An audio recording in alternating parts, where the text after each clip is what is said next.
si Gordon Fleming ay nagmamay-ari ng isang kumpanya sa pag-alis ng asbestos.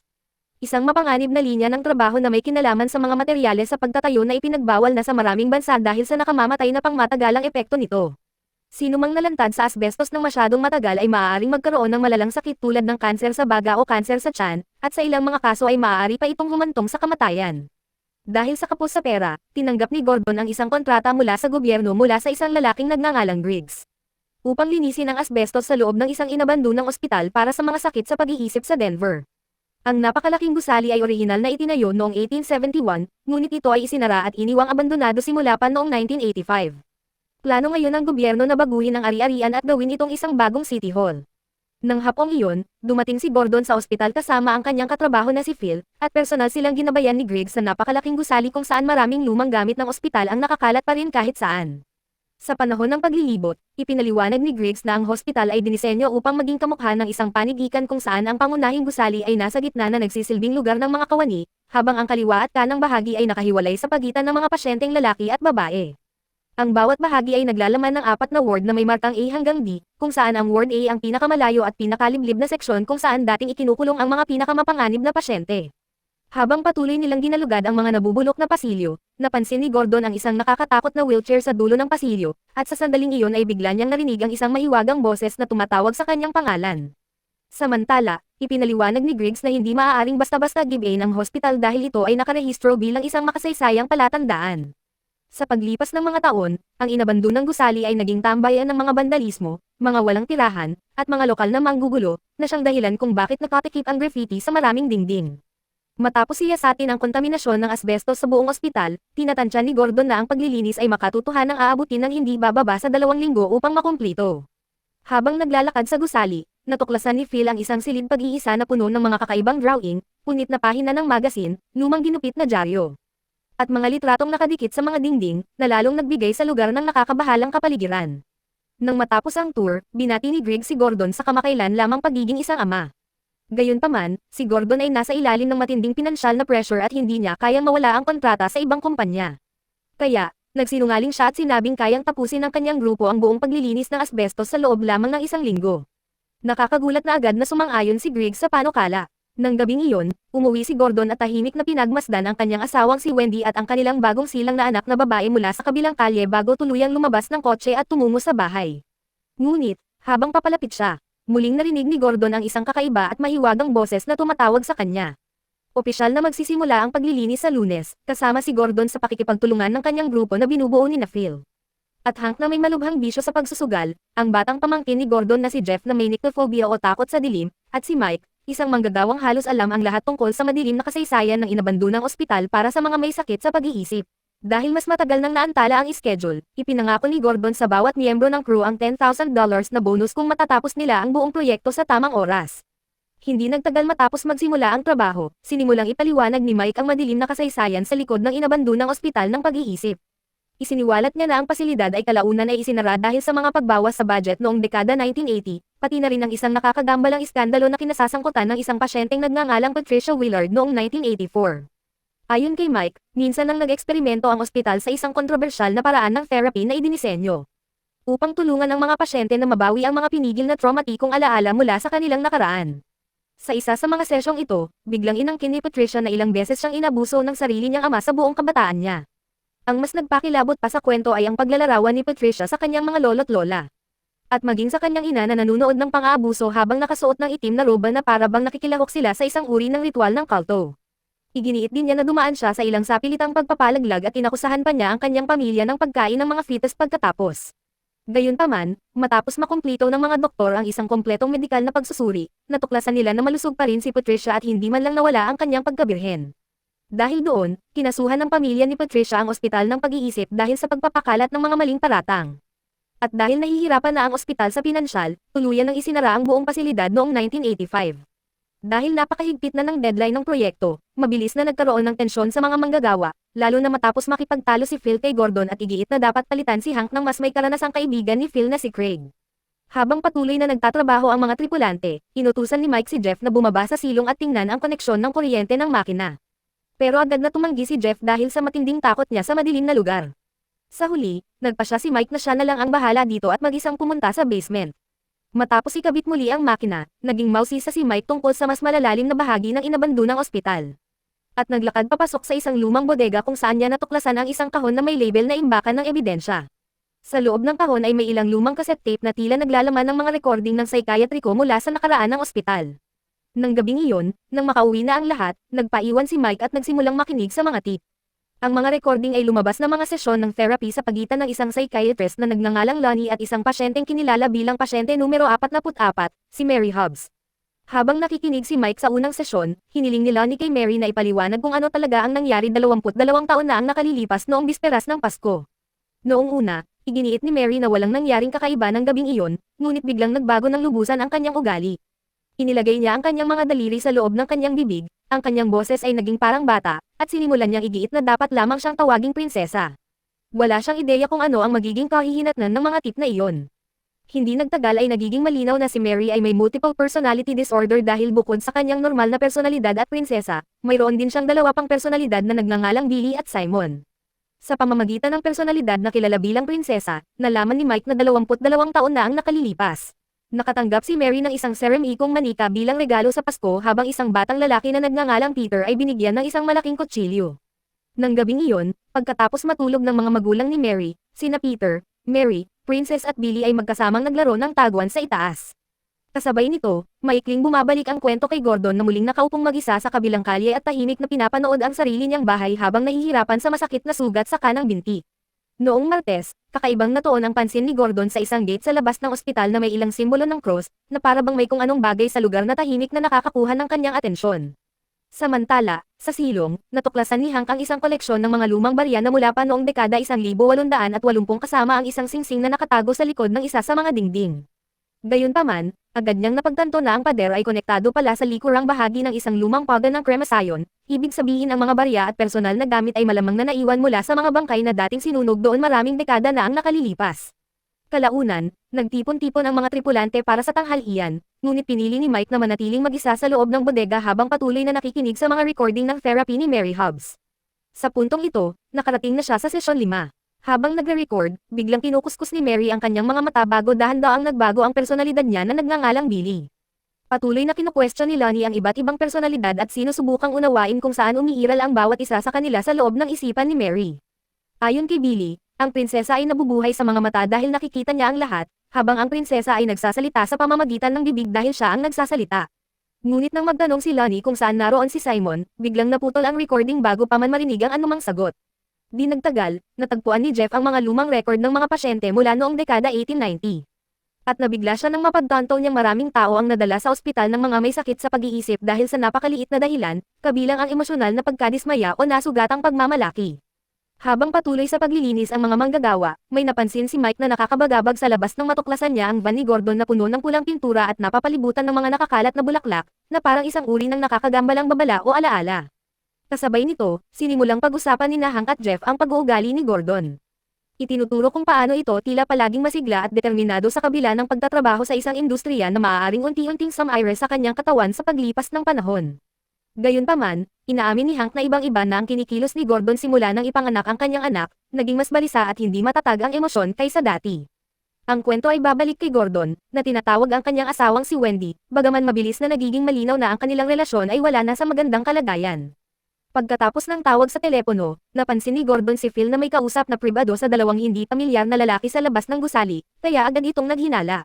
Nang gabing iyon, palihim na bumalik si Hank sa abandonadong ospital para sa mga sakit sa pag-iisip ng mag-isa dahil lubos niyang kailangan ng pera at gusto niyang kolektahin ang mga lumang barya na natuklasan niya kanina.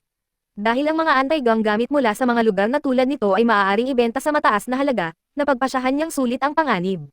Habang naghahanap ng mas malalim sa loob ng basement, nakakita rin si Hank ng mga pustiso na may pilak na patong, mga mata na salamin, at maging mga lumang kagamitan sa lobotomy na dating ginagamit sa mga pasyente sa loob ng asylum.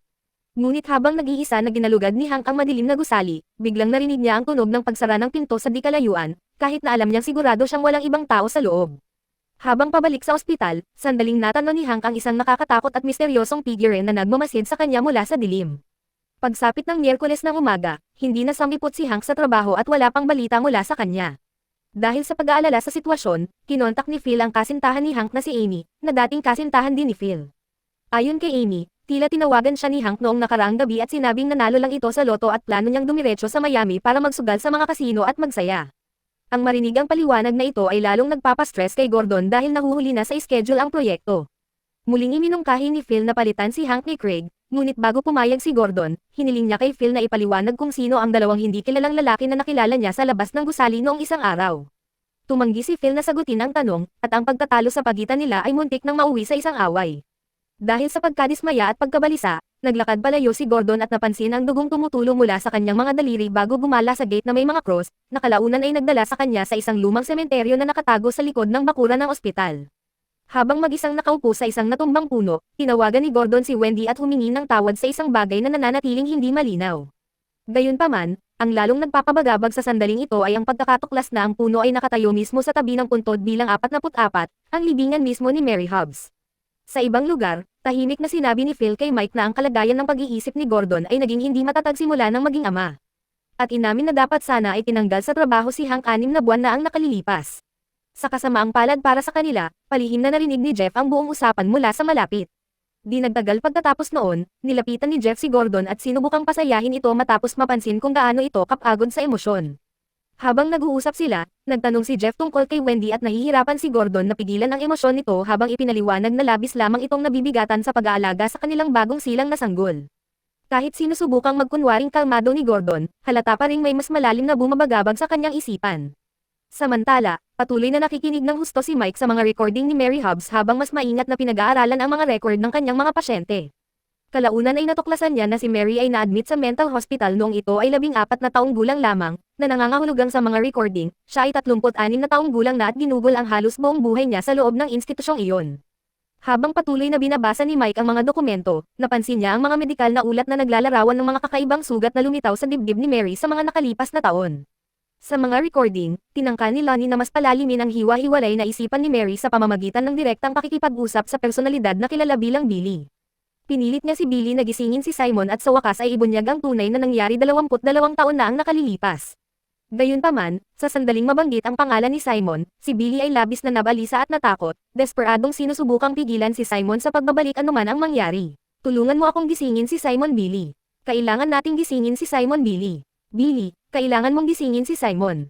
Kahit hindi pa direktang naririnig si Simon, nagiging malinaw na mas kinatatakutan siya ng ibang mga personalidad kaysa sa anupaman. Pagkatapos ng araw ng trabaho, palihim na inamin ni Gordon kay Phil ang isang bagay na nakakabagabag sa kanya. Inamin niyang nag-aaway sila ni Wendy simula noong gabing tinanggap niya ang proyekto sa mental hospital. Ayon kay Gordon, aksidenteng natapon ni Wendy ang kumukulong tubig sa kanyang nasugatang binti, at sa isang sandali ng sakit at pagkabigla, instinktibo niya itong sinampal sa mukha.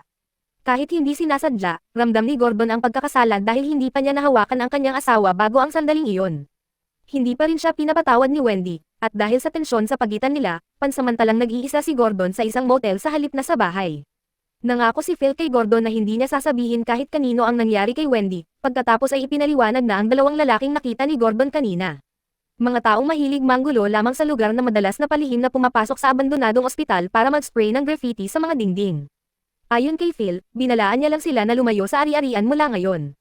Sinisikap din niyang hikayatin si Gordon na magtuon sa trabaho sa halip na hayaang lamunin siya ng kanyang mga personal na problema. Kalaunan, sumang-ayon si Gordon na dapat nilang kunin si Craig bilang kapalit ni Hank, para maipagpatuloy ang proyekto. Nang gabing iyon, aksidenteng nakatulog si Gordon sa loob ng kanyang sasakyan habang nakaparada sa labas ng abandonadong ospital. Habang natutulog siya, nakaranas siya ng isang nakakatakot na bangungot kung saan naririnig niya ang parehong misteryosong boses na paulit-ulit na tumatawag sa kanyang pangalan. Kasabay nito, nakita niya ang isang nakakatakot na imahe ng kanyang sarili na nakasuot ng isang hazmat suit na basang-basa ng dugo, habang paulit-ulit na samasagi sa kanyang isipan ang alaala ni Wendy na sumisigaw pagkatapos ng aksidente sa kumukulong tubig. Pagdating ng Huwebes, si Phil ang unang taong dumating sa lugar at inamin niyang halos hindi siya nakatulog noong nakaraang gabi. Habang patuloy na nagtatrabaho ang mga tripulante, biglang nawalan muli ng kuryente ang isa sa mga makina. Habang naghahanda si Mike na bumaba sa silong para i-connect muli ang makina. Pinigilan siya ni Phil at iginiit na mula ngayon, dapat sundin ni Mike ang mga tagubilin niya sa halip na ang kay Gordon. Dahil naging hindi matatag ang kalagayan ng pag-iisip ni Gordon simula noong insidente kay Wendy. Naniniwala si Phil na nagsisimula ng makaabala sa trabaho ang emosyonal na pagkasira ni Gordon. At dahil 4 na araw na lang ang natitira para tapusin ang proyekto, hindi na niya kayang magpaliban pa. Sa kasamaang palad para sa kanila, palihim na narinig ni Gordon ang buong usapan. Ang mas nagpapalala pa sa sandali ay ang katotohanang nangako na si Phil na hindi niya sasabihin kahit kanino ang tungkol sa nangyari sa pagitan ni Gordon at Wendy. Samantala, matapos muling ikabit ang makina sa silong, biglang nakasalubong ni Jeff si Hank, nakakaiba at suot pa rin ang parehong damit mula noong gabing palihim siyang bumalik para kolektahin ang mga lumang barya. Agad na ikinabahala ni Jeff ang hindi inaasahang pagkikita dahil si Hank ay mukhang mapotla, pagod na pagod, at wala sa sarili. Parang may nangyaring masama sa kanya simula nang mawala siya. Maya-maya pa, dumating si Gordon at naabutan sina Mike at Phil na nag-uusap, bagamat mabilis na nagkunwari ang dalawang lalaki na si Jeff lang ang pinag-uusapan nila. Sa pagsisikap na maalis ang tensyon, sinabihan sila ni Gordon na umorder ng tanghalian, at casual na ibinabaling ni Phil ang isa sa mga lumang barya noong dekada 1880 para magdesisyon kung sino ang bibili ng pagkain. Hindi nagtagal, sumugod si Jeff at sinabi sa lahat na nakita niya si Hank sa loob ng gusali. Gayunpaman, nang sundan nila si Jeff pabalik sa lokasyon, misteryosong nawala si Hank nang walang bakas, na walang iniwang anuman maliban sa isang maliit na tumpok ng mga anti-gang barya na nakakalat sa sahig. Agad na nadismaya si Phil at ayaw maniwala na naroon nga si Hank, lalo na't di umano'y sinabi sa kanya ni Amy na papunta na si Hank sa Miami ilang araw na ang nakalipas. Gayunpaman, may itinuro si Gordon na kahina-hinala. Ipinaalala niya kay Phil na siya lang ang taong talagang nakausap ni Amy sa telepono, ibig sabihin walang patunay na umalis ng bayan si Hank. Sinimulan ni Gordon na ipahiwatig na maaaring may itinatago si Phil sa iba pang mga kasamahan. Bago pa lumala ang pagtatalo, bigla na lang silang nakarinig ng tunog ng kung sino na tumatakbo sa itaas nila sa loob ng ospital. Nang makumbinsi na nasa loob pa rin ng gusali si Hank, inutusan ni Gordon ang lahat na maghiwa-hiwalay at maghanap sa iba't ibang lugar. Umakyat sa taas sina Gordon at Mike habang si Phil ay pumapasok sa mas mababang palapag kasama si Jeff. Habang naglalakad sila sa mga pasilyo ng basement, biglang nakarinig si Phil ng mahinang musika na tumutugtog mula sa parang headphone ni Hank sa mas mababang bahagi. Sinundan niya ang tunog papasok sa ilalim ng lupang bahagi ng ospital habang si Jeff ay kinakabahang naghihintay sa malapit sa dilim. Kalaunan ay natuklasan ni Phil ang portable music player ni Hank na nakahiga sa sahig kasama ang jacket at sapatos ni Hank, na lalong nagpabagabag sa buong sitwasyon dahil mukhang nawala na lang bigla si Hank habang suot ang kanyang mga damit. Sa ibang lugar, si Mike ay lubos na nagsawa sa kaguluhan na nakapalibot sa mga tripulante at humiwalay kay Gordon upang makabalik ito sa bodega at maipagpatuloy ang pakikinig sa mga recording ni Mary Hobbs. Sa puntong ito, narating na niya ang huling tip, ang ika-9 na sesyon, kung saan desperadong pinipilit ni Lonnie si Billy na ibunyag ang katotohanan tungkol sa aktwal na ginawa ni Simon 22 taon na ang nakalilipas. Habang nakikinig ng mabuti si Mike, sinimulan niyang isulat ang mga tala tungkol sa papel ng bawat personalidad sa isipan ni Mary. Ayon sa kanyang mga obserbasyon, si Princess ay kumakatawan sa kawalang kasalanan habang si Billy naman ay gumaganap bilang isang personalidad na tagapagtanggol. Gayunpaman, nananatiling hindi alam ang tunay na layunin ni Simon at ang kawalan ng katiyakan na bumabalot sa kanya ay lalo lamang nagpapahirap kay Mike na matuklasan ang katotohanan. Kasabay nito, patuloy na naglilibot si Gordon sa ospital upang hanapin si Hank habang muling sinusundan ang mahiwagang boses na patuloy na tumatawag sa kanyang pangalan sa mga walang laman na pasilyo. Pagkatapos, sa eksaktong sandali na hiniling ni Lonnie na magising si Simon sa loob ni Mary habang nagre-record, biglang namatay ang generator ng ospital matapos maubusan ng gasolina. Isa-isang namamatay ang mga ilaw sa buong gusali, dahilan para magdilim ang buong gusali. Agad na nagpatarante kay Jeff ang pagkawala ng ilaw dahil sa takot niya sa dilim, lalo na nang mapagtanto niyang nakulong siya sa kailaliman ng silong. Dahil sa takot, bulag siyang tumakbo sa mga pasilyo upang takasan ang kadiliman na nakapalibot sa kanya. Samantala, sa wakas ay natuklasan ni Phil si Hank na mag-isang nakaupo sa dilim. Tahimik na nakakulot at kumikilos sa kakaibang paraan, na para bang hindi na niya lubos na namamalayan ang kanyang paligid. Kasabay nito, lumabas si Mike para lagyan muli ng kuryente ang generator at ibalik ang kuryente sa gusali. Nang bumalik ang kuryente at nagpatuloy sa pagtugtog ang recording, sa wakas ay lumitaw si Simon sa unang pagkakataon. Sa pamamagitan ng katawan ni Mary, mahinahong isiniwalat ni Simon ang nakapangangilabot na katotohanan sa likod ng massacre 22 taon na ang nakalilipas. Ayon kay Simon, natakot si Maria matapos siyang tangkaing atakihin ni Pedro. At sa sandaling iyon, nagising si Simon mula sa kanyang takot. Pagkatapos ay brutal na pinatay ng personalidad si Peter bago binalingan ang mga magulang ni Mary at pinatay din sila. Samantala, natagpuan ni Phil si Gordon sa loob ng Ward A, ang pinakaliblib na bahagi ng ospital kung saan dating nakalagak ang mga pinakadelikadong pasyente. Ang nakakatakot na wheelchair ay nasa dulo pa rin ng pasilyo, ngunit ang talagang ikinagulat ni Phil ay ang isang nakatagong silid sa malapit na puno ng mga litrato. Ang mga dingding ay puno ng mga larawan ni Gordon at ng kanyang mga katrabaho, kasama ang mga larawan ni Wendy at ng kanilang sanggol. Lahat sila ay kakaibang may bahid at nakakabit na dugo, na para bang may gumawa sa silid na isang baluktot na alaala. Kasabay nito, sa wakas ay nakatakas si Jeff mula sa gusali at nakarating sa parking area sa labas. Gumaan ang loob niya na makalabas na sa kadiliman, tinawagan niya si Gordon gamit ang walkie-talkie at ipinaalam dito na ligtas siyang nakabalik sa kotse. Gayunpaman, ilang sandali lamang ang lumipas, isang misteryosong figure ang biglang lumitaw at marahas na inatake si Jeff bago pa man ito makatakas. Nang gabing iyon, muling natulog mag-isa si Gordon sa loob ng kanyang sasakyan. Pagkatapos, nang dumating ang Biyernes ng umaga, kinontak ni Phil si Gordon. At sinabing sa wakas ay nalaman na niya kung sino ang tunay na may pananagutan sa lahat ng nakakatakot na pangyayaring nangyayari sa loob ng abandonadong ospital para sa mga nag-iisip. Hindi nagtagal, sa wakas ay nakarating si Craig sa lugar at sinimulang hanapin ang iba pang miyembro ng grupo sa gusali. Habang nililibot niya ang ospital, napansin niya sandali ang isang malaking mantsa ng dugo sa loob ng lumang silid pahingahan, na agad na nagpapahiwatig na may nangyaring kakilakilabot doon. Sa ibang lugar, natuklasan ni Gordon ang katawan ni Hank na nakabalot sa plastik habang naririnig ang boses ni Phil na paulit-ulit na humihimok sa kanya na gumising at harapin ang katotohanan. Tapos biglang naging napakalinaw ng lahat ng tanggalin ni Gordon ang salaming pang-araw ni Hank at sa wakas ay naintindihan niya ang matagal nang nangyayari. Ang misteryosong boses na tumatawag sa kanya simula pa noong una ay si Simon pala. Ang parehong masamang presensya na minsang nagtulak kay Mary Hobbs na patayin si Peter at ang sarili niyang mga magulang ilang dekada na ang nakalilipas. Ang nakakatakot na katotohanan ay si Gordon mismo ay nasa ilalim ng impluwensya ni Simon sa buong panahong ito. Si Gordon ang umatake kay Hank matapos palihim na bumalik si Hank sa ospital upang kolektahin ang mga anti-gang barya noong gabing iyon. Mas malala pa, si Gordon din ang responsable sa pagpatay kina Phil, Jeff, at Mike noong nakaraang araw habang lubos na nasa ilalim ng kontrol ni Simon. Ngunit ang pinakamatinding revelasyon sa lahat ay hindi basta-basta sinampal ni Gordon si Wendy noong kanilang pagtatalo. Sa totoo lang, matagal na niyang pinatay si Wendy, ang kanilang bagong silang na sanggol, at maging ang aso ng kanilang pamilya bago pa man umabot sa puntong ito ang kwento. Bigla, bawat nakakagambalang detalye sa buong pelikula ay nagsimulang magkaroon ng kahulugan, kabilang ang silid na puno ng dugo na puno ng mga litrato ng pamilya at mga katrabaho ni Gordon, dahil ang silid na iyon ang nakakatakot na paraan ni Gordon ng pag-alala sa mga taong napatay na niya. Ipinaliliwanag din ng revelasyon na ito kung bakit natutulog si Gordon sa mga motel at pinagmamasdan ang sarili niyang bahay mula sa kabilang kalye sa nakalipas na ilang araw sa halip na umuwi. Dahil sa kaibuturan niya, alam na niya na ang pamilya niya ay namatay sa sarili niyang mga kamay. Lubos na nababagabag at nilalamon ng kabaliwan, sinubukan ni Gordon na tawagan si Wendy gamit ang kanyang basag na telepono habang paulit-ulit na humihingi ng tawad sa lahat ng nangyari. Kasabay nito, maririnig ang huling bahagi ng ika-9 na sesyon ng therapy ni Mary Hobbs kung saan sa wakas ay ipinaliwanag ni Simon ang katotohanan tungkol sa kanyang pag-iral. Ayon kay Simon, nabubuhay siya sa loob ng mga taong mahina sa emosyonal, wasak, at nagdurusa. Sa madaling salita, napalapit na si Simon kay Gordon mula pa sa simula ng kwento. Mula nang unang dumating si Gordon sa abandonadong hospital, takot na siyang mawala ang lahat, lalo na't ang kanyang kumpanya ay nasa bingit ng pagkabangkarote habang siya naman ay lubhang nangangailangan ng pera para suportahan ang kanyang bagong silang na anak. Dito nagtatapos ang kwento. Salamat sa panonood kaibigan.